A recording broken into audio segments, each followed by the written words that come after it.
ഈ ഷാറൂഖ് എന്ന് പറഞ്ഞ ഈ സംഘത്തിൽ അവിടെ കുടുങ്ങിക്കിടക്കുന്ന വ്യക്തി നമുക്കൊപ്പം ടെലിഫോൺ ലൈനിൽ ചേരുന്നുണ്ട്. ഷാറൂഖ് ഇപ്പൊ എവിടെയാണുള്ളത്? ഞങ്ങളിപ്പോ കാൽപ്പേനാണുള്ളത്, ഹിമാചൽ പ്രദേശിലെ. എന്താണ് ഇന്നലെയാണോ എന്താ സംഭവിച്ചത്? നിങ്ങൾ പോകുന്ന വഴിക്ക് മണ്ണിടിച്ചിലുണ്ടായോ? അതെ അതെ, ഞങ്ങൾ ഇന്നലെ സ്പിറ്റി എന്ന് പറയുന്ന കാസ എന്ന് പറയുന്ന സ്ഥലത്ത് നിന്ന് ഷിംലയിലേക്ക് പോകുന്ന സമയത്താണ് ഈ ലാൻഡ് സ്ലൈഡ് ഉണ്ടായത്. അപ്പൊ ഞങ്ങൾ ഇന്നലെ രാവിലെ ഒരു 10 മണി മുതൽ 6 മണി വരെ ഞങ്ങൾ റോഡിൽ വെയിറ്റ് ചെയ്തു, ഇത് ക്ലിയർ ആവുമെന്ന് പറഞ്ഞിട്ട്. പക്ഷെ അത്രയും ടൈമായിട്ട് ക്ലിയർ ആവാത്തതുകൊണ്ട് ഞങ്ങൾ പിന്നെ തിരിച്ച് ഞങ്ങളെ സ്റ്റേയിലേക്ക് വരിക ചെയ്തു. ഒരു 2 hours ഡ്രൈവ് ഉണ്ട്. തിരിച്ച് ഞങ്ങൾ പിന്നെ മുകളിലേക്ക് വന്ന് ഇവിടെ സ്റ്റേ ചെയ്തേക്കാണ് ഇപ്പോൾ. ഇന്നിപ്പോ അന്വേഷിച്ചോ? Road clear ആയാന്ന് അന്വേഷിച്ചോ? ഇല്ല, റോഡ് ഫുള്ള്, അതായത് ഞങ്ങൾ ഇന്നലെ ഒരു ലാൻഡ് സ്ലൈഡിലാണ് സ്റ്റെക്ക് ആയത്. പക്ഷെ അത് കഴിഞ്ഞതിന് ശേഷവും 2-3 ലാൻഡ് സ്ലൈഡ് ഉണ്ടായിട്ടുണ്ട്. ഒരു റോഡ് പൂർണ്ണമായിട്ട് തകർന്നിട്ടുണ്ട് എന്നുള്ള ന്യൂസാണ് കിട്ടിയിട്ടുള്ളത്. താഴ്ന്ന ഷാറൂഖ് നാട്ടിൽ എവിടെയാണ്? കേരളത്തിൽ? ഞാൻ മലപ്പുറം, നിലമ്പൂര്. അപ്പം കുറച്ച് ദിവസമായോ പോയിട്ട്? ഞങ്ങള് 25th ഡൽഹിയിൽ നിന്ന് ഇങ്ങോട്ട് ഷിംലയിലേക്ക് വന്നത്. ഷിംലയിൽ നിന്ന് നേരെ സ്പിറ്റിയിലേക്ക് പോയി. അവിടുന്ന് തിരിച്ചു വരുന്ന വഴിയാണ് ഉണ്ടായത്. ഇനി നിങ്ങൾ റിട്ടേണിന് വരുന്ന സമയത്താണോ ഈ അപകടം? അതെ അതെ. അപ്പൊ ഇനി ഇപ്പൊ എങ്ങനെയാണ് തിരിച്ചു വരാൻ എന്തെങ്കിലും ആലോചിക്കുന്നത്? എങ്ങനെയാണ്? വേറെന്തെങ്കിലും വഴിയുണ്ടോ? ആക്ച്വലി ഞങ്ങളിപ്പോ അതോറിറ്റീസിൽ നമ്മള് ഷോൺ എന്ന് പറയുന്ന ആള് സംസാരിച്ചിട്ടുണ്ടായിരുന്നു. അതുപോലെ ചന്ദ്രശേഖർ നമ്മുടെ BJPയുടെ സ്റ്റേറ്റ് പ്രസിഡന്റായിട്ട് കോണ്ടാക്ട് ചെയ്തിട്ടുണ്ട്. അതെ അതെ. അവരെന്ത് പറഞ്ഞു? അവര് പോസിബിൾ ആയിട്ടുള്ള വഴി നോക്കുന്നുണ്ട്. ഇപ്പൊ എന്തായാലും റോഡ് ത്രൂ ഞങ്ങൾക്ക് ഇവിടുന്ന് പാസ് ചെയ്യാൻ പറ്റൂല. ആകെയുള്ള ഒരു ഓപ്ഷൻ എയർ ലിഫ്റ്റിംഗ് ആണ്. ഇഷ്യൂ എന്താ വെച്ച് കഴിഞ്ഞാൽ നമ്മുടെ കൂട്ടത്തിൽ ഒരു 2-3 പേർക്ക് ഓക്സിജന്റെ ഇഷ്യൂ വന്നിട്ട് ഹോസ്പിറ്റലിലേക്കൊക്കെ ആയിട്ടുണ്ടായിരുന്നു.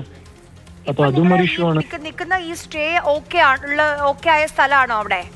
അതെ അതെ, അതായത് ഞങ്ങൾ 2 hours മാറിയാണുള്ളത്. ഒരു ഇവിടുന്ന് ലാൻഡ് സ്ലൈഡ് നടന്നിടത്തേക്ക് ഒരു 2 hours ഡ്രൈവ് ഉണ്ട്. ഞങ്ങൾ സേഫ് ആയിട്ടുള്ള സ്ഥലത്താണ് ഇപ്പോൾ സ്റ്റേ ചെയ്യുന്നത്. പക്ഷെ ഞങ്ങൾക്ക് ഇവിടുന്ന് ഷിംലയിലേക്ക് വരാൻ പറ്റൂല. ഷിംലയിലാണ് എയർപോർട്ടോ അല്ലാന്നുണ്ടെങ്കിൽ ഷിംലയിൽ നിന്നാണ് നമുക്ക് ഡൽഹിയിലേക്ക് എത്താൻ പറ്റുക. ഡൽഹിയിലേക്ക് എത്താൻ പറ്റുള്ളൂ. ഈ മൂന്ന് പേരുടെ ആരോഗ്യനില എങ്ങനെയാണ്? അവിടെ ഈ സമീപത്ത് എവിടെയെങ്കിലും ഹോസ്പിറ്റൽ സൗകര്യം എന്തെങ്കിലും ഉണ്ടോ? ഇല്ല, അതാണ് അടുത്ത ബുദ്ധിമുട്ടെന്ന് പറയാനുള്ളത്. ഹോസ്പിറ്റൽ അടുത്തൊന്നുമില്ല. പിന്നെ അതിലൊരാള് ഓക്സിജൻ ലെവൽ കുറഞ്ഞിട്ട് നമ്മളിപ്പോ ഇങ്ങോട്ട് തിരിച്ചു വന്നത് ആംബുലൻസിലാണ് വന്നത്. കാരണം ആൾക്ക് ഓക്സിജൻ ലെവൽ വളരെ ലോ ആയിരുന്നു. അപ്പോ അങ്ങനെയൊക്കെ ഒരു ഇഷ്യൂ ഉണ്ട്. അടുത്താണെങ്കിൽ ഹോസ്പിറ്റലും കാര്യങ്ങളൊന്നും ഇല്ല. അവരിപ്പോ ഓക്കെ ആണോ? അവിടെ ഫുഡൊക്കെ ഉണ്ടോ ഓസ്ട്രേലിയയിൽ? ഫുഡ് കറന്റ് ഫുഡെല്ലാം അവൈലബിൾ ആണ്. ഇനിയിപ്പോ ഇത് മഴ പെയ്തുകൊണ്ടിരിക്കുകയാണ്. അപ്പൊ എത്ര ദിവസം ഇത് എടുക്കും നമുക്ക് പ്രെഡിക്റ്റ് ചെയ്യാൻ പറ്റൂല. അപ്പൊ ഫുഡിന്റെ അവൈലബിലിറ്റി എന്ന് പറഞ്ഞാലും ഇതൊരു ചെറിയ വില്ലേജ് ആണ്. അപ്പൊ ഇവിടുത്തെ ലിമിറ്റഡ് ഫുഡേ ഉണ്ടാവുള്ളൂ.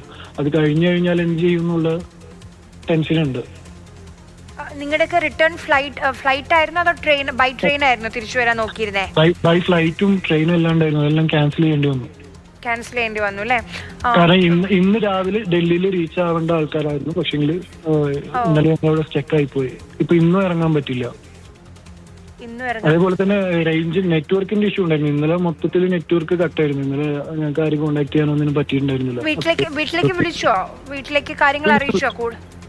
അതെ അതെ, എല്ലാരും റേഞ്ചുള്ള സമയത്ത് എല്ലാരും വിളിച്ച് സംസാരിച്ചിട്ടുണ്ട്.